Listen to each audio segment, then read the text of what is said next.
देश विदेश की सच्ची खबर सच के साथ। आप देख रहे हैं national India news. Akhil Bharatiya विद्यार्थी परिषद के कार्यकर्ता और समर्थकों ने सोमवार को पूरे राज्य के साथ साथ सिलीगुड़ी में भी विरोध प्रदर्शन किया और मुख्यमंत्री के इस्तीफे और शिक्षकों की नौकरी जाने और वक्फ आंदोलन के नाम पर पारंपरिक केंद्रों पर हमले की मांग की।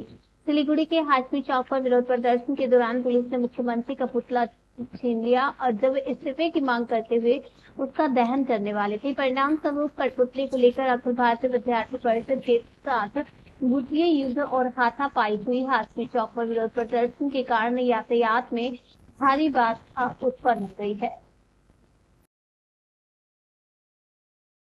কোচবিহারে ছিল এই অপদার্থ নির্লজ্জ পুলিশ আমাদের কার্যকর্তাদের উপর লাঠিচার্জ করেছে, তাদেরকে বিভিন্ন কেসে ফাঁসিয়ে দিয়েছে। আজকে আমরা এখানে দাঁড়িয়ে আমাদের লাগাতার আন্দোলন চলতে থাকবে যতক্ষণ পর্যন্ত মুখ্যমন্ত্রী পদত্যাগ না হবে আর এখানে পশ্চিমবঙ্গের রাষ্ট্রপতির শাসন জারি না হবে। অখিল ভারতীয় বিদ্যার্থী পরিষদ আন্দোলন চলবে। আজকে আমরা এখানে শিলিগুড়িতে আন্দোলন করছি। আগামী দিনে আমরা ভাববো সারা রাজ্য জুড়ে কি করে একটা ভয়ঙ্কর আন্দোলন গড়ে তোলা যায়। নবান্ন পর্যন্ত ঘেরাও করার আমাদের পরিকল্পনা। গণতন্ত্রকে বারংবার হত্যা করা হচ্ছে।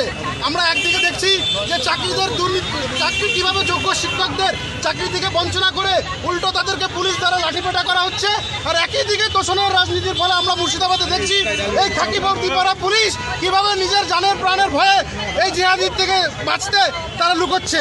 তো রাজ্যে এই যে দুচারিতা গণতন্ত্রকে বারংবার হত্যা করা, মমতা ব্যানার্জি তাদের জিহাদিদেরকে কিভাবে প্রশ্রয় দিচ্ছে বাংলায়, তাই মমতা ব্যানার্জি সর্বত্র রাজ্যে সর্বত্র এই স্লোগান উঠেছে এই জিহাদি সরকার, এই তোষণের সরকার অবিলম্বে দূর হটাতে হবে। তাই আজকে বিদ্যার্থী পরিষদ শিলিগুড়ির রাজপথে এই প্রতিবাদে বিক্ষোভ নিয়ে আমরা দাবি জানাই, আমরা বারংবার দাবি জানাচ্ছি এই যে জিহাদি সরকার পশ্চিমবঙ্গে আর এক মিনিটও থাকার কোনো অধিকার নেই।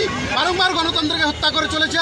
আমরা 90-এর দশকে যেভাবে কাশ্মীরে দেখেছি কাশ্মীর ঘাটি অশান্ত হয়ে উঠেছে, আজকে সেই পরিস্থিতি আমরা বাংলায় দেখতে পাচ্ছি, আমরা ঘরে দেখতে পাচ্ছি, আমরা শিলিগুড়ির আশপাশেও দেখতে পাচ্ছি কিভাবে বিভিন্ন রকম ধর্মীয় যে হিংসা তৈরি হচ্ছে।